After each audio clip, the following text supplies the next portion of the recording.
와우.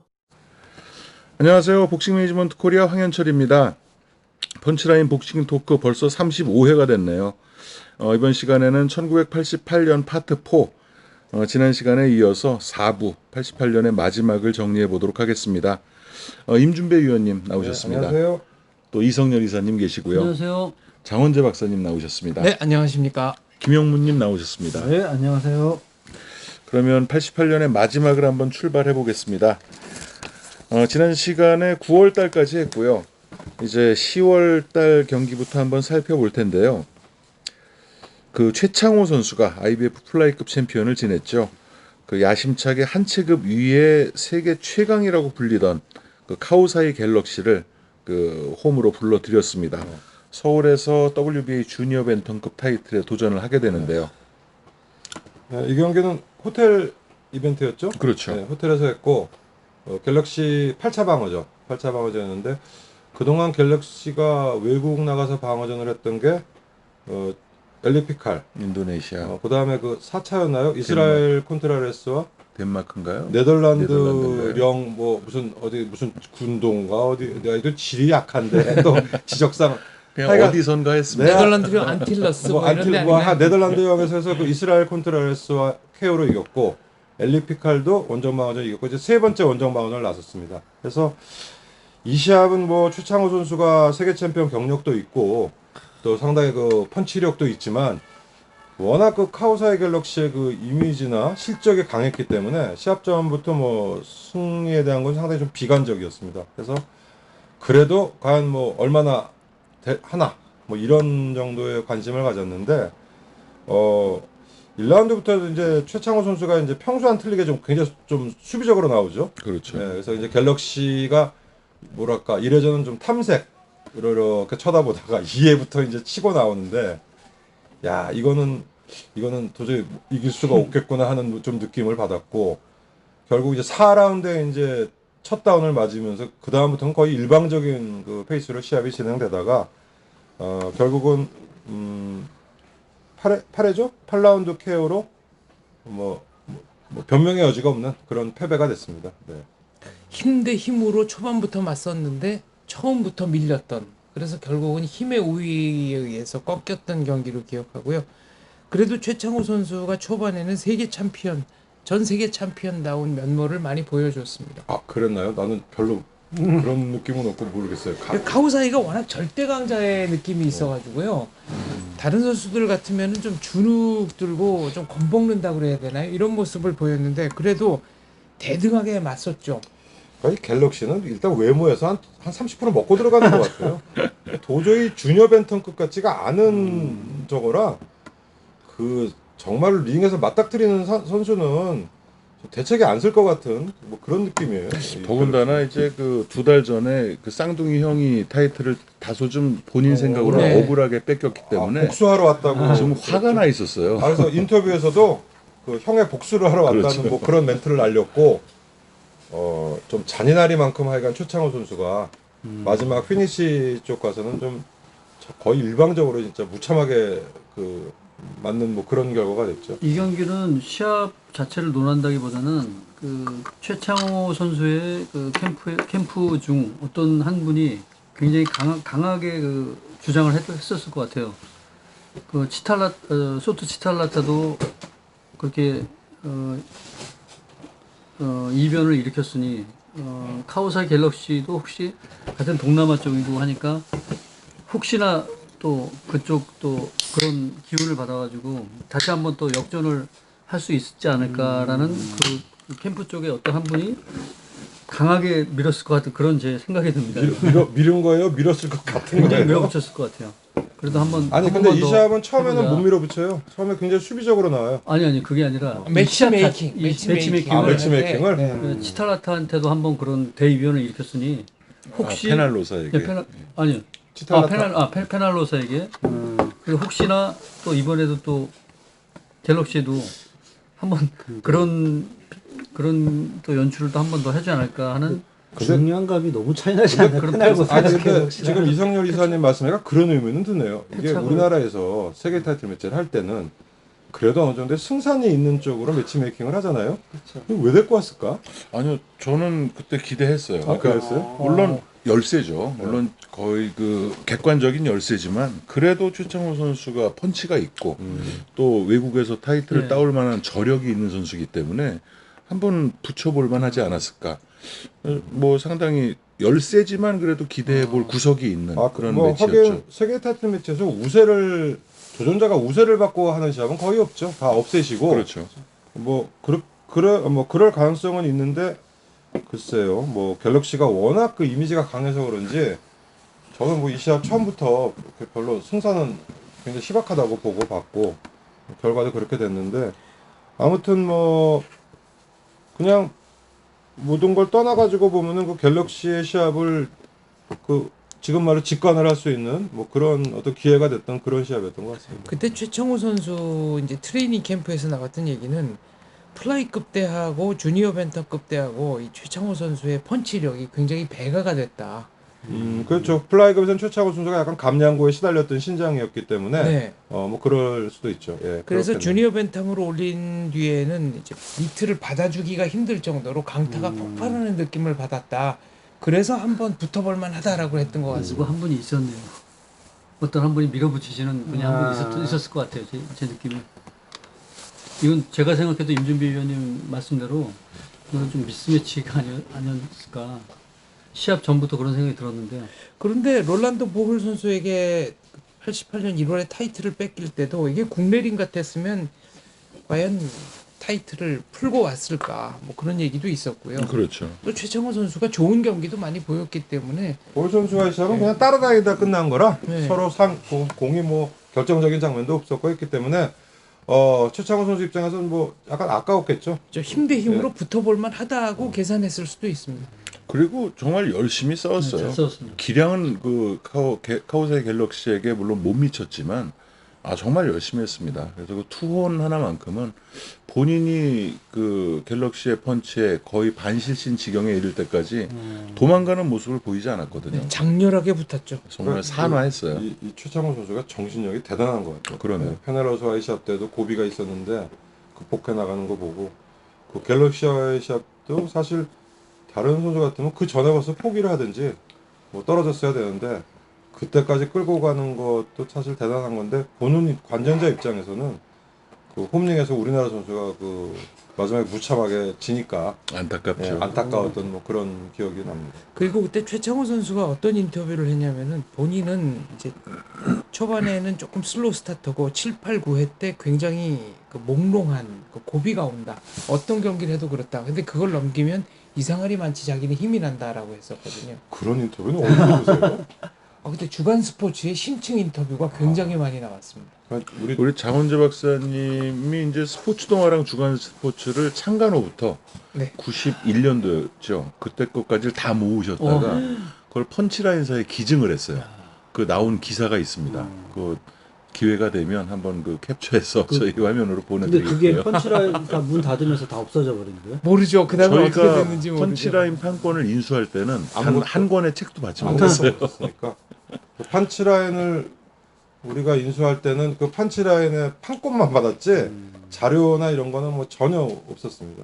그래서 그 당시에 이제 그 펀치라인은 그 도정현 씨가 편집장을 하다가 폐간을 발행인이었죠. 발행인이었다가 폐간을 장병훈 그 추후에 이제 폐간을 했다가 93년 4년 그때 띄엄띄엄 책이 나왔어요. 그래서 99년까지 책이 나왔고 그때 97년 정도에 장병호 회장께서 이제 판권을 인수를 했었고 2004년도에 이제 저희가 또 인수를 했죠. 그래서 저희도 책을 만들었었죠.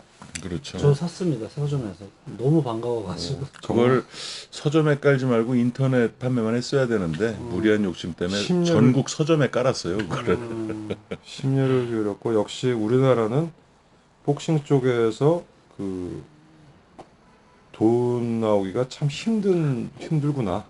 뭐 모든 면에서 해서 그 상당히 그 의욕으로 하고 자비들로 했는데 뭐 서로 또 생업이 있다 보니까 뭐 집 눈치도 보이고 그래서 눈물을 먹었고 했지만 언젠가 다시 복관되기를 저도 기대하고 간절히 있습니다. 기대하고 있습니다. 복관을 할 만한 그런 국내 이슈가 좀 많이 생기면 일단 좋겠습니다. 현재로서는 그런 이슈가 좀 부족한 그래서 뭐 상황이고. 저도 다른 업종에 근무를 하다 보니까 출판 쪽은 잘 모르는데 그 당시에 보니까 이게 메커니즘 자체가 잡지라는 거는 책이 좋아서 되는 게 아니더라고. 일단은 광고를 잡아야지만 책을 발행할 수가 있는 거고 책 자체 내용이 좋아서 그게 팔리기를 바라고 그 파는 걸로 어떤 그 수익을 맞추면서 나가는 거는 거의 우리나라에서는 불가능하더라고요.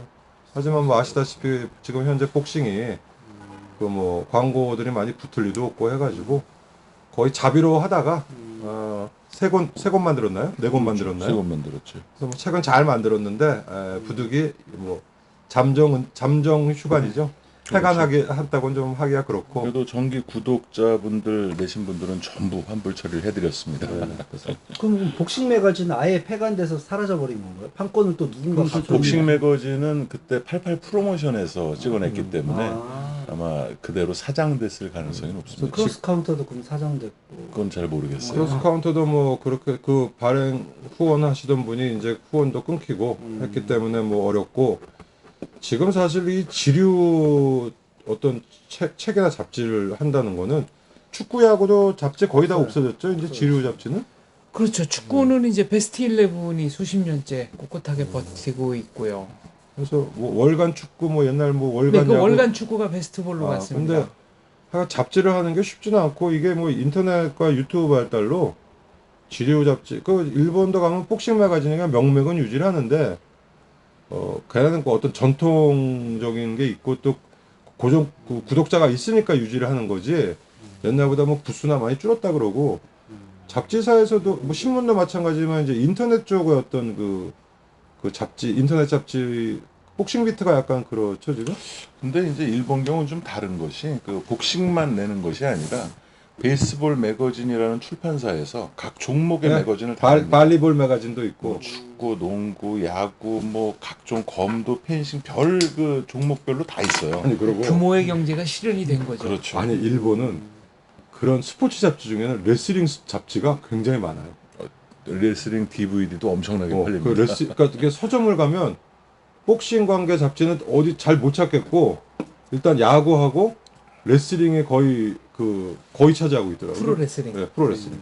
그래서 그 프로레슬링이 나름 그런 매니아층이 굉장히 깊은 것 같아요, 일본도. 네, 그래서 뭐 같은 프로 스포츠라도 결을 달리하는 스포츠니까 우리는 얼마 전에 이건 좀 다른 얘기인데 어떤 그 제가 절을 다니는데 어떤 사찰에서 어떤 아주머니를 만났습니다. 근데 그분이 복싱 팬이었다 그러면서 이제 막 신나게 저한테 얘기를 해주셨는데 그 TV를 켰는데 WWE 그 레슬링 선수 이름도 다 알고 연세가 이제 60 후반대신데 그 선수 이름도 다 알고 참 재밌게 그걸 지금 자기는 20년째 보고 있다고 그러면서 자기 예전에는 복싱 팬이었다 그러면서 뭐 허버트 강 선수라든가 뭐 유재두 선수 뭐 와 대단하시네. 그런 선수들을 시합을 보러 장충체육관에 혼자 다녔었대요.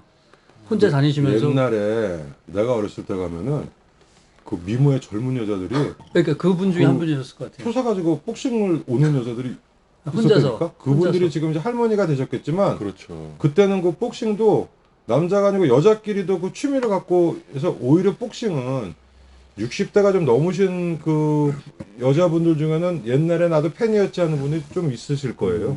그래서 그때는 지금 뭐 야구 축구 보듯이 복싱에도 그 어떤 그 여성 팬분들이 형성이 돼 있었던 시절이기 때문에 뭐 충분히 그럴 수 있을 겁니다. 원래 모든 스포츠가 이제 정착기로 가는 지표 중에 하나가 여성 팬들이 얼마나 있느냐인데 프로야구 같은 경우에는 이제 금년은 모르겠고 작년 같은 경우에는 여성 관객 수가 50%를 넘을 겁니다. 축구는 어떤가요? 여성 관객 그 비율이? 축구는 여성 관객 비율이 50%가 안 되죠. 여자 그래도 50%에 근접할 만큼 한 많다는 아니, 30% 그 축구 좀 많이 떨어지고 야구는 의외로 많아요. 야구는 많죠. 정말 많아요. 야구는 그뭐 남자 따라가는 그게 아니고 자기네 자기네 스스로가 여성들이 그 자기들끼리 그러니까 보는 경우가 많습니다. 6, 70년대는 이제 복싱이 그랬던 거죠. 여자분들 중에도 나름대로 팬이 있어가지고 그런 분들이 지금 뭐 이제 어떤 초로에 뭐 이제 저거가 돼서 야 그때 좋았죠 허버트강 이금택 막 뭐 이러 그러니까 우리가 생각하면 깜짝 놀라는데 그분들은 뭐 그 시대에 그러고 사셨으니까. 그 이성열 이사님 다음번 그 저희 토크할 때 한번 예. 모시고 좀 나오시면 재밌게 얘기가 될 것 그럴, 같네요. 그럴 수도 있을까요? 네, 한번 네. 같이 모시고 아니, 근데 옛날 그분은- 얘기하면서. 아니 그분은 선수에 대해서 네. 파악을 하시면서 보시더라고요. 그 복싱을. 그 허버트 강은 주먹이 좋지만 너무 발이 느렸다라든가 뭐 유재도 선수는 가슴이 좀 약했다든가 이런 걸 잘 알고 계시더라고요. 근데 실제. 밤 이 12시에 오실까? 아 제가 호라면 오시는데 그러면 뭐 시간을 조금 앞당겨도 되고요. 자, 뭐 얘기가 잠깐 샜는데 다시 이제 진행해 보겠습니다. 그 10월에 최창호 선수의 도전이 아쉽게 무의로 끝났고요. 11월 4일입니다. 그 이제 유일하게 남아 있던 IBF 주니어 플라이급 챔피언, IBF 챔피언이었죠. 최정환 선수가 필리핀 마닐라에서 타시마 칼로스를 상대로 재대결 방어전을 갖게 됩니다.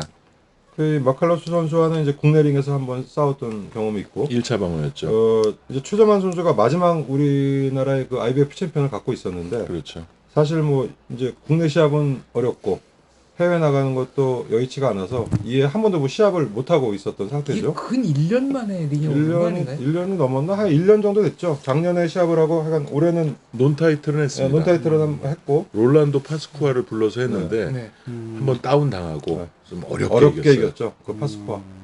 그 파스쿠아도 뭐 그것도 도깨비 같은 선수니까 뭐 하여간 뭐 전승이었어요. 그때. 예, 나중에 얘기하고 그래서 이 시합도 그렇게 뭐 매스컴의 주목도 못 받고 조용히 가서 그 뭐 고독한 싸움을 했겠죠. 그래서 역시 그 어웨이의 그 어려움을 극복하지 못하고 그 마지막 그 IBF 남았던 우리나라의 IBF 타이틀을 잃고 이로써 이제 우리나라는 IBF와 완전히 이제 결별의 수순을 밟는 정리가 된 거죠. 정리가 되는 뭐 그런 시합이 됐습니다. 예.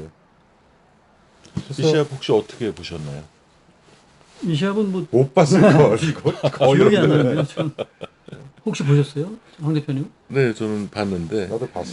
시합 어떻게 됐나요? 조금 무기력했던 것 같아요. 그러니까 최정환 선수가 진시합인가요? 진시합이에요. 아. 최정환 선수가 이 기복이 좀 심한데 그 어떤 그 모티베이션이 있고 어떤 그 저거가 있으면 아주 펄펄 날르는데 사실 이때는 이 시합을 이겨도 그 이후에 IBF 타이틀에 대한 어떤 장래성도 없고 사실 뭐 일본도 아직 IBF를 안 할 때니까 챔피언 파이트머니를 대우하면서 불러올 만한 나라가 태국 아니면 필리핀인데 굳이 뭐 이렇게 비싸게 불러오기도 사실 쉬운 게 아니기 때문에 이 시합 이겼어도 뭐 별로 희망이 없었을 거예요. 그래서 결국은 최정환 선수도 이때부터 타겟을 WBC나 WBA 쪽을 아마 생각을 하고 있었을 거고 한책은 내리는 것을 내리든 올리든 할 생각을 했고 결심을 했죠. 사실 이 타이틀은 그렇게 미련이 없었을 것 같아요. 같고 이 타시마 칼로스는 뭐 필리핀하고 경량급의 그 당시에는 뭐 잘 나가는 선수였죠. 했는데 특별한 특징은 없지만 아주 부지런하게 뭐 부지런하게 움직이고 주먹 많이 나오고 뭐 그런 선수였고 이 시합 보면 이 시합도 아무 감흥이 없어요. 그냥 필리핀 아나운서만 혼자 흥분해가지고 떠들고 그냥 그 가가지고 뭐 판정패 그런 시합으로 기억이 납니다. 그리고 이 시합도 12라운드로 했나요? 이 시합을? 12라운드죠. 그래서 이제 황인규 선수의 시합이 마지막. 황인구 선수 15라운드. 15라운드였고, 예. 그래서 IBF도 이제 우리하고는 인연이 없어지지만 이때부터 이제 12라운드를 채택하게 되죠. 근데 아이러니컬한 거는 사실 이때 정도가 이제 IBF가 거의 자리를 잡고 그 중량급 쪽은 이제 미국 쪽 선수들이 그렇죠. 이제 자리를 완전히 잡고 나름대로 IBF 타이틀만 가진 이제 그 개성 있는 선수들이 나오기 시작하고 IBF가 본궤도에 오르는데 우리나라는 아이러니컬하게 이제 결별을 하는 뭐 그런 시기였죠. 처음에 IBF라는 기구가 정착하는데 그렇게 큰 도움을 주고 정작 이제 그 과실은 뼈대를 네. 갖춰 놓으니까 소외되는 그런 결과가 되고 말았습니다. 근데 거꾸로 얘기하면 이 이후에도 IBF를 계속 우리가 했었어도 챔피언이 되기가 그렇게 만만치는 않았을 거예요. 그렇겠죠. 예. 특히 대신 수준이나 시합의 질은 많이 올라갔을 것 같아요. 예. 그래서 그 이후에 그래서 그런지 지금도 IBF 쪽은 뭐 우리나라를 그렇게 뭐 썩 반기거나 곱게 보지는 않는 것 같아요. 뭐 우리나라 복싱 시장도 좋지도 않지만 IBF 쪽은 뭐 우리나라를 그렇게 뭐 옛날에 우리가 처음에 이 열었을 때 우리 쪽을 많이 이런 감정은 없고 그냥 우리 거 하다가 나간 나라 뭐 이런 개념 같더라고요. 이게 서로 결별 과정이 좋지 않았기 때문인데 IBF 입장에서 보자면 KBC가 IBF의 권위를 대놓고 깎아내린 거 아니겠습니까? 한국 내에서의 타이틀 매치도 불허하고 뭐 타이틀 갖고 있는 선수는 뭐 그냥 내놓으라고 할 수는 없으니까 이제 외국에서 방어전은 뭐 승인해주고. 그러니까 배척한 거나 마찬가지죠. 네. 그런데 국내 팬들 입장에서 보자면 이때 IBF의 권위가 국제적으로 올라가고 있었다고 해도 대중적인 이미지는 3류 타이틀이었거든요. 그러니까 아무리 강자를 불러온다 해도 IBF라는 그 타이틀을 흥행이 안 가지고 되는 흥행을 하면은 흥행 자체가 불가능했습니다. 그리고 지금도 연세 좀 우리 나이 정도 되면 IBF는 뭐 약간 이런 이미지가 아직도 우리나라에 남아 있고 사실 지금도 세계기구 아까 얘기한 대로 4대 기구를 뭐 거의 똑같이 본다고 하지만 어떤 규모나 이 행정력 같은 거는 사실 IBF가 제일 작죠.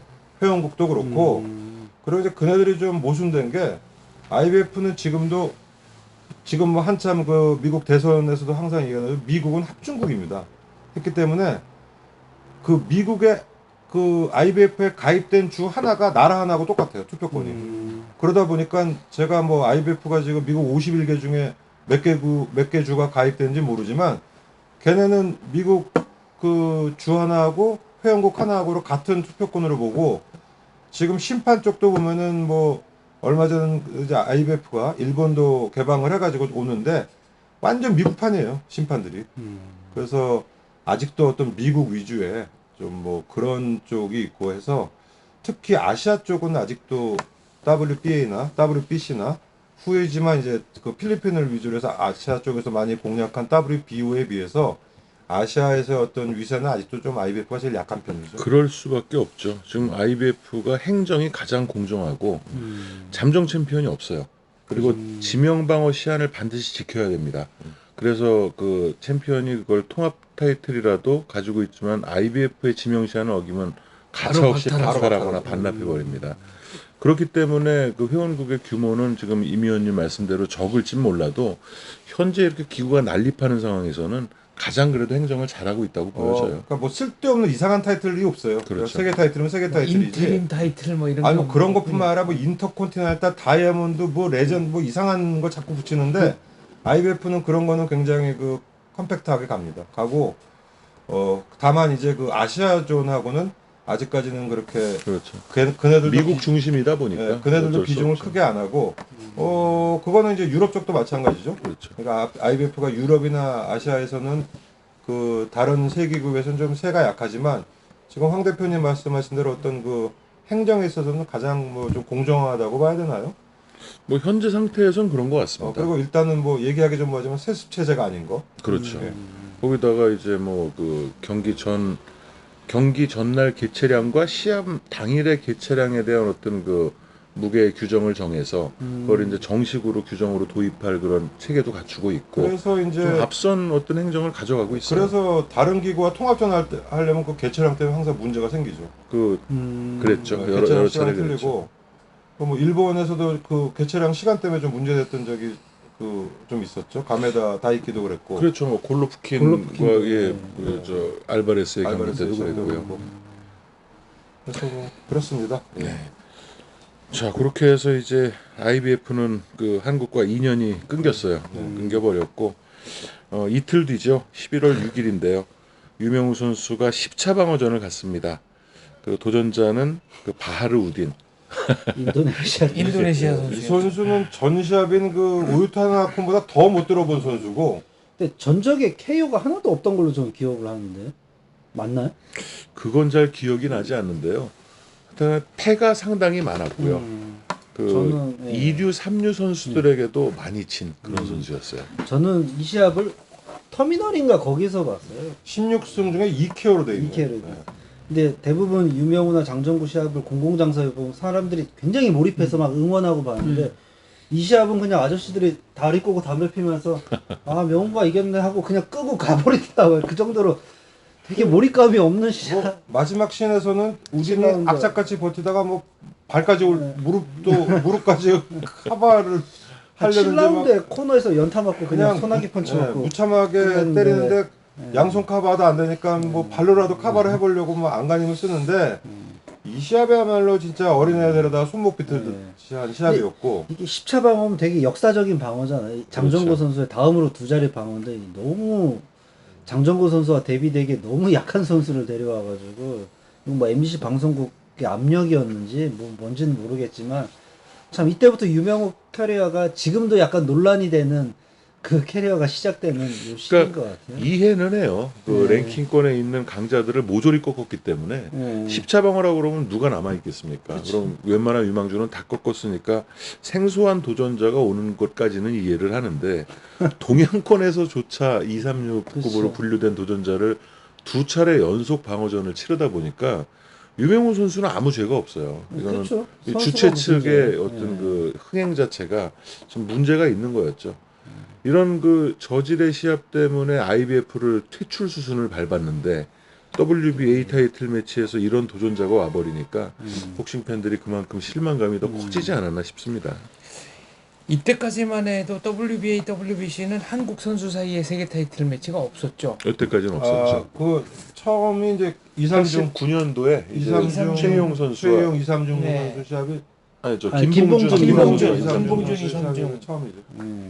그래서 이때 오히려 유명훈 선수가 뭐 최정환 선수라든가 황동영 선수라든가 그 세계 랭커들을 데려다가 타이틀 매치를 했다면 어땠을까라는 황동근 생각을 선수는 은퇴했을 때 아닌가요? 네, 이 무렵이면 예, 진짜 은퇴했을 때고요. 근데 지금하고는 그 당시에 그 프로모터나 매니저들은 좀 생각이 틀려가지고 세계 타이틀을 국내 선수끼리 한다는 거는 좀 이게 뭐 좀 흥미가 반감되지 않을까 하는 거하고 서로 그 정도의 리스크 있는 거를 국내 선수끼리 구태여 해야 되나 하는 뭐 약간 그런 시대였고 지금 같으면 뭐 국적 상관없이 충분히 뭐 할 만한 마인드지만 그 당시에는 일단 세계 타이틀 매치면 그래도 외국 선수 해야지 하는 뭐 그런 게 굉장히 강했던 적이라 그런 시합은 그냥 상상은 할 수 있었지만 실제로 그 매치메이킹 하는 건 좀 문제가 있었을 거예요. 그렇죠. 그리고 아마 방송국에서도 저번에 에이 뭐 세계 타이틀 매치를 IBF가 그 한국 샤브스 어린 선수끼리 그래서 그랬는데 뭐 이랬지 않을까 뭐 그런 생각이 드네요.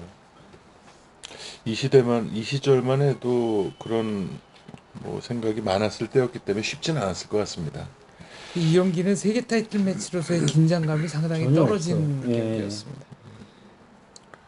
그냥 대학생과 초등학생 같은 싸움 그런 정도였던 것 같아요. 나는 심판도 일본 심판인데 처음 보는 심판이었어. 생소한 심판이 하나 올라와가지고 그랬던 기억이 나네. 저는 그런 거보다는 그냥 이겨서 기뻤던 그냥 아무 생각 없이 이겨서 기뻤던 그런. 네, 물론 이겨서 기뻤어요 저희도. 10차 방어잖아요. 역사적인 아니 10차 안 기쁘셨던 것처럼 얘기해서. 아, 좀 이제 실망스러웠다 이거죠. 그래도 유명우 선수인데. 그렇게 이제 간단하게 유명우 선수가 10차 방어 벽을 통과를 하고요. 11월 달에 타이틀 매치가 4개나 있었네요. 11월 12일에는 김용강 선수가 그 에밀 마스시마, 그러니까 에밀 로마노 선수인데 일본에서 활동하고 있던 수입 복서였습니다. 에밀 마스시마를 맞아서 1차 방어전을 갔습니다.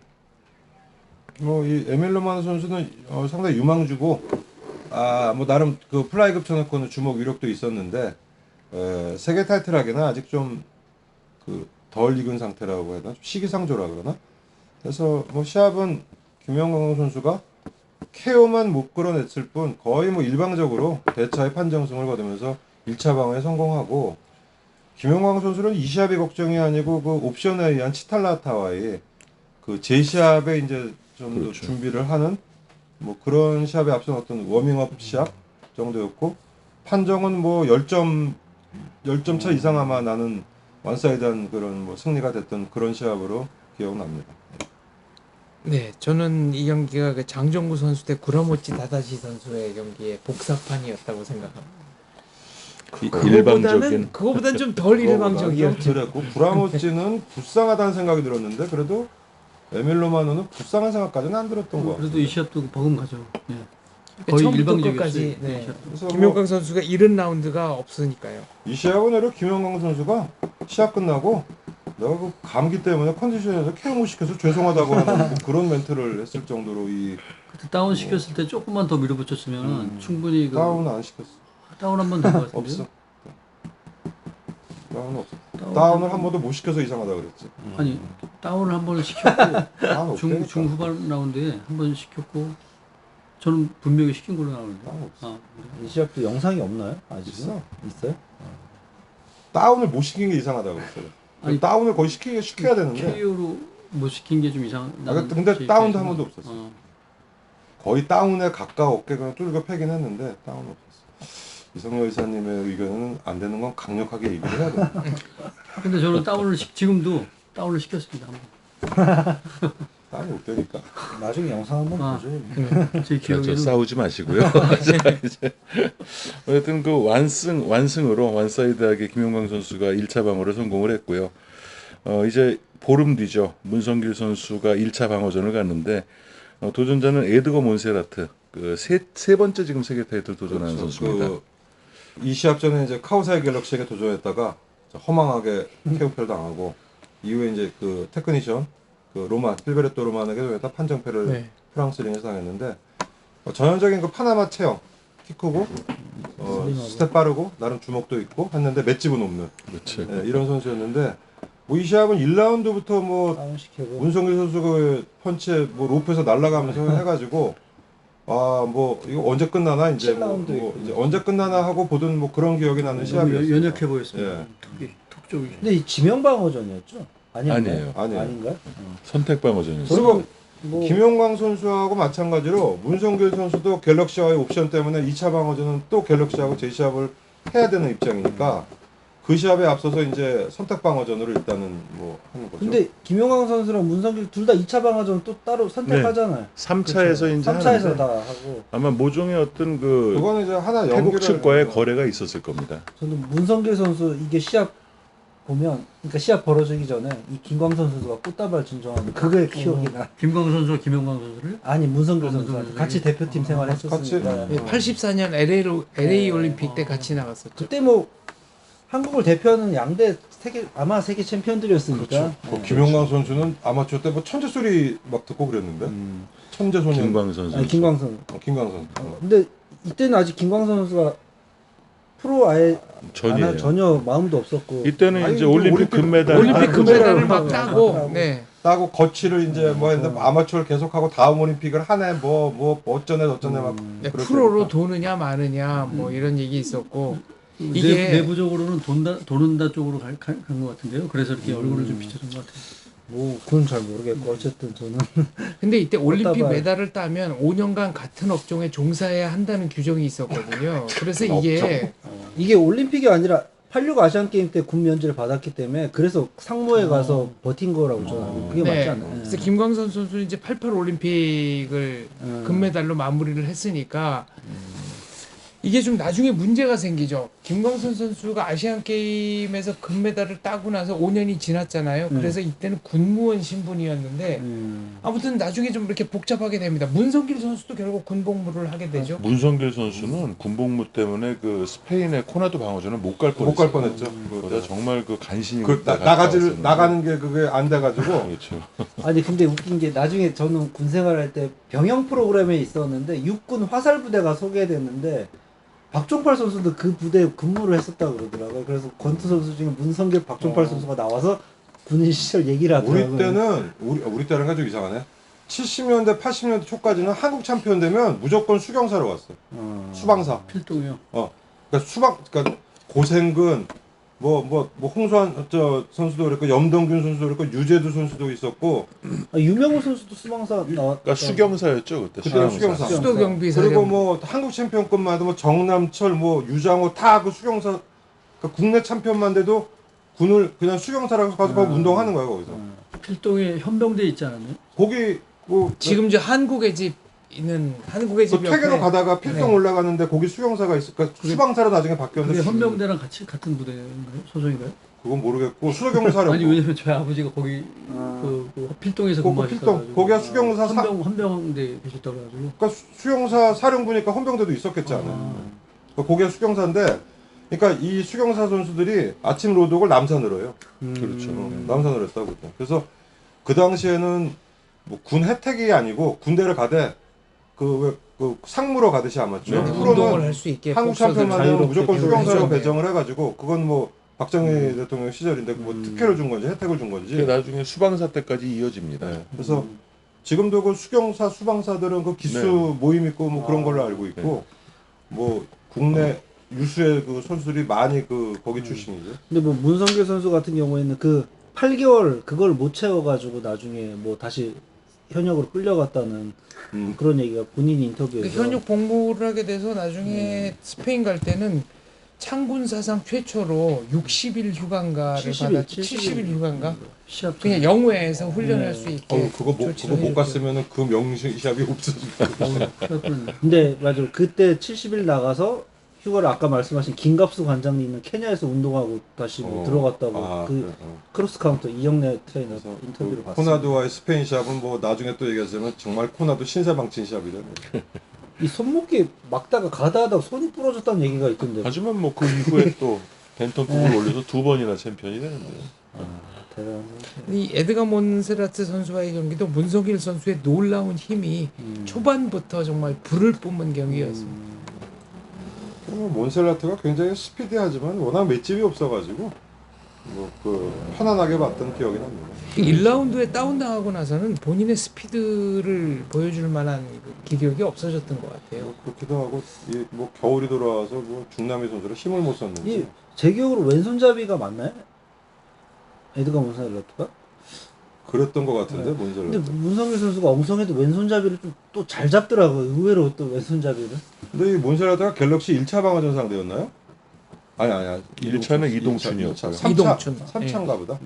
그럼 뭐 앞으로만 2라운드 앞으로 엎어지고 뭐 날아가고 하다 그 시합을 봐서 그런지 맷집은 전혀 없구나 생각을 하니까 뭐 문성길 선수가 갤럭시 선수 주먹 뭐 뒤지지 않으니까 맞으면 가겠구나 했는데 참 몬세라트 입장에서는 운도 없는 거죠. 만나도 갤럭시 문성길 선수를 만나서 거기다 상생이 가장 안 좋은 선수들만 그나마 주먹 없는 거 만난 게 로만이니까 길베르토 로만. 로만 때는 길베르토 잘했잖아요. 로만. 로만 때 원사이드 편. 그냥 판정까지는 갔습니다. 케어는 안 되고 그걸 파리에서 했어요. 왜 그랬는지 모르는데 제 3국에서도 로만하고 몬세라트 시합은 프랑스에서 했어요. 그 시합. 아무튼 자, 이렇게 문성길 선수도 1차 방어를 그 어렵지 않게 통과를 했고요.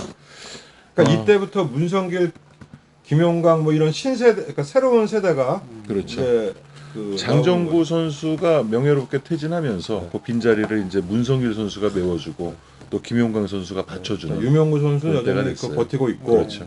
그 박정팔이나 이승훈 선수가 없어진 그 빈자리를 뭐 문성길 선수라든지 뭐이 김용광 선수 나이로는 다 또 비슷한데 그러네요. 복싱 경력으로는 세대가 또 바뀌어버리는 그런. 근데 그렇게 따지면 이 두 선수는 좀 아마추어가 길었던 네, 그런 선수들이네요. 문성길 그렇죠. 선수도 그렇고 김용광 선수는 아마추어를 길게 하진 않았고요. 길게 하진 않았죠. 그리고 이제 88년에 마지막 세계 타이틀 매치네요. 12월 11일인데요. 헤르만 토레스와 강순중 WBC 라이트 플라이급 챔피언 결정전인데 장정구 선수가 반납한 그 타이틀을 놓고 두 선수가 맞붙었습니다. 이게 두 번째 대결이었죠. 지겨운 헤르만 토레스가 또 옵니다. 그래서 헤르만 토레스로는 이게 5번째 세계 타이틀 도전이죠. 그렇죠. 장- 한국에는 네 번째고. 장정구 선수에게 3번, 그 전에 이제 그 사파타 선수에게 한 번 해서 도합 5번째 타이틀 매치인데 원래 강순중 선수와는 이제 일본에서 활동할 때 논타이틀로 해서 한번 이긴 바가 있고 사실 강순중 선수는 이 라이트 플라이보다는 플라이가 맞는 선수인데 그렇죠. 이 뭐랄까 장정구 선수가 은퇴를 했기 때문에 우리나라에 시드를 줬는데 거기에 맞추다 보니까 이제 강순중 선수가 출전을 한 것 같은데 이 시합은 뭐 극단적으로 얘기하면 그냥 짜증나게 본 시합. 그래서 토레스가 그 장정구 선수 할 때보다 더 느려졌는데 우리 강순중 선수가 그걸 다 맞아버리니까. 강순중 선수가 한 2, 3년 전만 도전했어도 잡았을 것 같아요. 근데 강순중 선수도 이미 이제 은퇴를 할 시점이 된 그런 때였기 때문에 좀 안타까웠습니다. 제 기억으로는 9라운드인가 한 번 찬스가 있지 않았나요? 클린히트를 2개 정도 맞추고 토레스 선수가 잠깐 비틀거렸던 기억이 있는데 그거 말고는 이렇다 할 그냥, 찬스가 그냥 없었고요. 뭐 토레스가 그렇다고 아주 뭐 산뜻한 공격도 아닌데 그냥 뭐 거칠게 들어오는 거에 뭐 좀 당하고 아무튼 이 시합을 해서 이제 토레스는 그 세계 타이틀 도전 첫 도전에서 7, 8년 만에 이제 어쨌든 세계 챔피언이 되는 그 정말 그 토레스 입장에서 보면은 감격의 그 세계 타이틀을 획득을 하는 것이고 토레스도 대단하지만 그 비즈니스를 맡아준 일본인들도 대단해요. 헤르만 토레스 선수가 경기 후 인터뷰에서 어제 저녁에 드디어 내가 세계 챔피언이 된다는 생각에 흥분을 해가지고 잠을 못 잤다라는 얘기를 했습니다. 그 정도로 본인은 승리를 확신하고 링에 올랐죠. 그런 인터뷰를 다 그 옛날에 스포츠 동화나 거기서 보신 거예요? 네. 거기서는 스포츠 동화나 주간 스포츠는 이렇게 2면 내지 4면 이렇게 몇 페이지에 걸쳐서 보도를 했기 그 때문에 당시에 거기는 이렇게 현장감 있게 실시간 하면서 막 인터뷰 그런 게 되게 많이 나왔어요. 그렇죠. 굉장히 자세하게 기사를 근데 풀었었죠. 저도 주간 펀치라인보다 더 많이 나오네. 그러니까 펀치라인보다 기사가 일단 빠르잖아. 일주일 나가니까 매주 한 번씩 바로바로 나오고요. 나오고 한 달에 한 번씩. 화보들도 되게 좋았어요. 그리고 사진도 되게 좋아. 왜냐면 어쨌든 주간 스포츠나 스포츠 동화는 메이저 신문사에서 만드니까 사진 뭐라 그러나 촬영하는 사람들이 하여간 사진도 굉장히 잘 찍었고 네, 주간 스포츠는 서울신문사에서 나왔고 근데 왜 내가 스포츠 동화는 동아일보사니까. 펀치라인만 뭐 그냥 그거만 딱 보게 되는. 그래서 주간 스포츠 동화도 저도 매주 사서 봤는데 그걸 모을까 생각을 했는데 그게 매주 나오면서 책이 굉장히 두꺼워요. 그리고 보통 이제 야구, 축구, 배구, 복싱이 주류로 있는데 복싱이 뭐 한 30-40%는 차지를 하긴 하는데 부피가 너무 큰 거야. 매주 나오니까. 그래서 아예 이거는 못 모으겠다 했는데 우리 장 박사님은 그걸 다 모으셨다니까. 근데 지금도 아쉬운 게 주간 스포츠에 피해 젖은 철권이라 그래서 한국 프로복싱 초창기 역사가 쫙 나왔었거든요. 연재물로. YMCA 시절부터 해서 황울수 그렇죠. 선생부터 네. 해서 거기 뭐 강세철 선생님 뭐 송방현 인터뷰도 있었고, 그, 네, 다 있었습니다. 근데 그게 나중에 단행본으로 출판이 안 됐을 거예요. 그 기록만 복구하더라도 뭐 신춘교, 뭐 장규철, 이 초창기. 저도 그거 기억나요. 네. 그래서 그 60년대 중후반 선수 얘기 나와서 굉장히 신기하게 굉장히 네. 관심 있게 봤던 기억은 나는데 그거를 이 자료 그 박물관의 그 신문 쪽 뒤지면 안 나오나?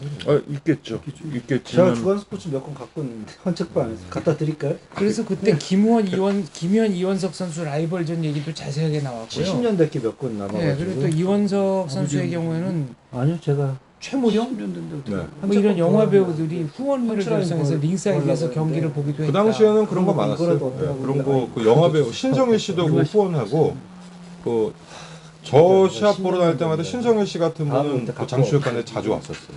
하고 제가 그 갖고 당시에는 이제 있어봤자. 권투 선수들이 연예인하고도 교류가 많고 그래가지고 홍수환 오키 그거는 교류가 아니고 그거는 아니고 그래서 뭐 신성일, 신영균 그 당시에 그 기억나시는 분이지만 독고성이라고 계셨는데 네. 그 양반도 영화 복싱링에 배우라고 자주 그 시합장에 자주 나오고 도금봉 씨 뭐 이런 여자 육체파여 배우. 예, 육체파인지 모르겠고 하여간 아니, 그 여배우들도 오고 신성일 씨 거기에 보면 서광일 씨 집에 들어놓고 마당에서 꼰투 그러니까 배우고 신성일 그랬다고 씨는 그러더라고요. 시합장에 자주 장시혁관에 자주 나왔고 그 신성일 씨나 이런 좀 그 당시에 탑스타가 오면은 여자 영화 배우 남정임이나 이렇게 같이 와요. 여럿이서 같이 단체 구경으로 오는지 그래서 그 당시는 뭐 글쎄 프로복싱 시합장이 뭐 지금으로 따지면 프로야구 뭐 같은 그때는 뭐 그때는 이제 대체 흥행물이 없을 때니까요. 네. 그리고 어떻게 보면 미국의 영향일 수도 있는데 미국에서도 유명 연예인이 세계 타이틀 매치 링사이드에서 그렇죠. 보고 그게 화제가 되기도 했었거든요.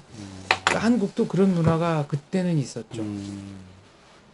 그러니까 그 당시에는 그 프로스포츠 제일 메이저였으니까 아직까지 뭐 축구나 야구는 프로 정착이 안 되고 뭐 생기지도 않았을 때였기 때문에 그래도 허버트강 같은 분이 명동에 나가면은 연예인들이 밥 사주고 술 사주고 용돈 주고 그랬다는 거. 그리고 뭐 이건 뭐 그냥 외적인 얘기지만 허버트 강 선수는 그 당시에 아주 공식적으로 그 유명한 여자 그 여자 가수분하고 연문이라 그러나요? 문희옥, 스캔들도 있어. 아 문희옥이 아닌 문희옥인가? 문희옥은 아니에요. 문희옥은 그때 아 초등학생. 하여튼 가수 있었다고. 네. 그래서 그 허버트왕 선수는 그 당시도 시합 그 경기장에서 보면 굉장히 멋쟁이였어요. 네, 문 선생님 맞습니다. 제가 누군지는 알지만 말씀을 좀 문씨 드리기가 맞죠? 그렇고. 어쨌든. 네. 맞죠. 문희옥은 아니. 문희옥은 끝나고 아니- 제가 말씀드릴게요. 네. 아참 들을 수도 있겠구나. 이게 하여간 해서 이래서 88년도는 끝나고 솔직히 이해는 뭐 우리나라 사람들이라면 복싱보다도 올림픽의 올림픽. 어떤 감동, 올림픽의 감흥, 그리고 그 아마추어 그 올림픽에서 있었던 그 복싱 시합, 우리나라가 금메달도 딴 뭐 역사적인 것도 있었고, 또 그 로이 존스 시합 같은 아주 그런 또 그 길이길이 남을 또 그런 어떤 그 가식을 장식할 만한 뭐 그런 시합도 변정일 링 점거 사건도 있었잖아. 이때가 금메달이 2개죠. 김광선, 박시현 네. 2개고 근데 최우수 선수상을 로이 존스가 받았으니까 네. 또 백형만이 헤비급에서 또 그렇죠. 앤드류 골로타를 눕혀버리는. 그 레이머서 한테 결승- 졌죠. 결승전에서. 결승전에서 결승에서 RSC로 하고 졌죠. 그리고 이 당시가 88년도 인재가 많았던 게 뭐 레녹스 루이스도 있었고 리딕 보우도 나왔고 뭐 로이 존스도 나왔고 앤드류 골로타 뭐. 골로타도 나왔고 또 케네디 맥킨리도 이때 맥키니도 88 벤텀 올림픽 거. 카바을 있었고. 카바알 있었고 뭐 해서 많이 나중에 이제 프로로 돌아서도 상당히 그 뭐 메인으로 활동한 선수들이 많았어요. 이때 변정일 선수 링 점거 사건도 있었지만 경기를 잠실 학생체육관에서 했거든요.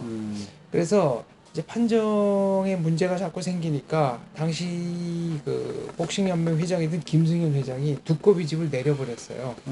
그래가지고 그날 정전이 되는 바람에 모든 복싱 경기가 하루씩 수년이 돼가지고 열렸고, 그 다음에 그때 출전 선수들이 굉장히 많아가지고 링을 2개를 썼습니다. 네 맞아요. 그래서 전진철 선수가 이제 미국 선수한테 KO가 됐는데 옆에 링의 그 부저 소리를 듣고 가드를 내렸다가 KO가 됐거든요.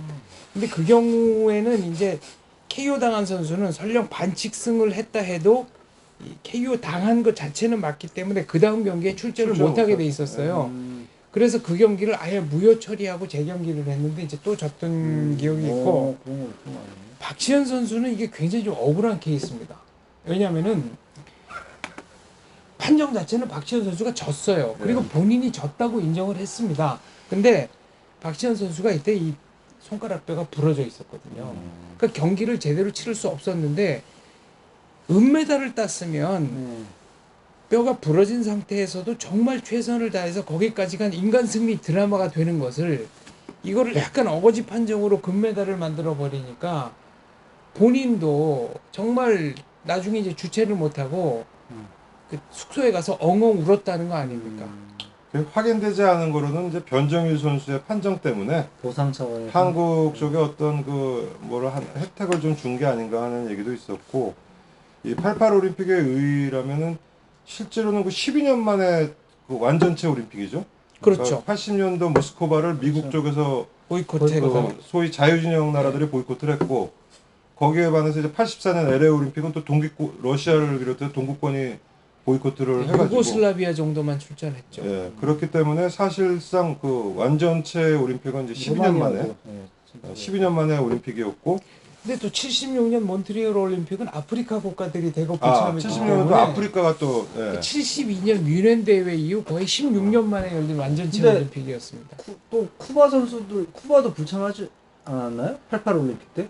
네, 4개 나라가 쿠바 안 불참했죠. 나왔어요. 예. 쿠바, 북한이 안 오니까 북한 안 오니까 쿠바도 쿠바도 같이 안 안 온다고. 온다고. 북한 그리고 세이셸이라는 조그만 나라가 안 세이셸군도 나왔고 안 났고. 아무튼 4개 나라가 안 나왔습니다. 거의 다.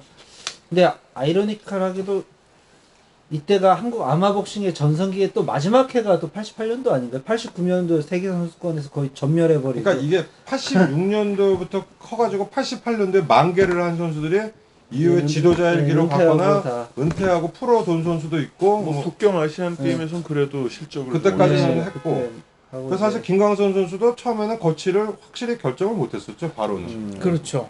해서 했다고 했는데, 어쨌든 아마추어 복싱도 이제 뭐 한동안은 좀처럼 볼 수 없던 뭐 그런 아주 황금기였고, 그렇죠. 요때 나왔던 선수들이 뭐 오광수 선수, 전칠성 선수, 또 안영수 선수 그건 84 LA 84. 올림픽. 네, 맞습니다. 전칠성 선수도 LA 올림픽이고. 전칠성 선수가 그 휘테커 휘테커 한테 84에 저거 했고 해서 어쨌든 뭐 복싱 외에 스포츠 외적으로도 이 88년도는 정치적으로도 약간 이제 그 꽃이 피는 시절이 왔고 그 굉장히 경제적이나 사회적으로도 굉장히 풍요로웠던 한국 뭐 그랬던 시절이었던 것 같습니다. 이렇게 이제 88년이 마무리가 되고 89년이 되면은 동시에 세계 챔피언 6명 또 이제 그런 시절을 맞게 되는데 다음 시간에 이제 얘기를 나눠보기로 하고요. 88년을 끝맺었으니까 이 다음 순서에서는 다른 또 그 주제를 가지고 몇 가지 꼭지를 놓고 토크를 진행을 해보도록 하겠습니다. 이거는 뭐 추후에 서로 연락을 해서 컨텐츠 대리무리한 티토님이 남겨주셨던 지인진 선수 대 에릭 모랄레스 경기의 재조명 그것도 한번 재밌을 것 한번 얘기를 해보고요. 한두 꼭지 정도 더 찾아서 얘기를 나눠보도록 하겠습니다. 오늘 늦은 시간까지 이렇게 얘기를 들어주셔서 감사하고요. 저희는 다음 시간에 또 다른 주제를 가지고 찾아뵙도록 하겠습니다. 감사합니다. 감사합니다. 감사합니다. 소세지야.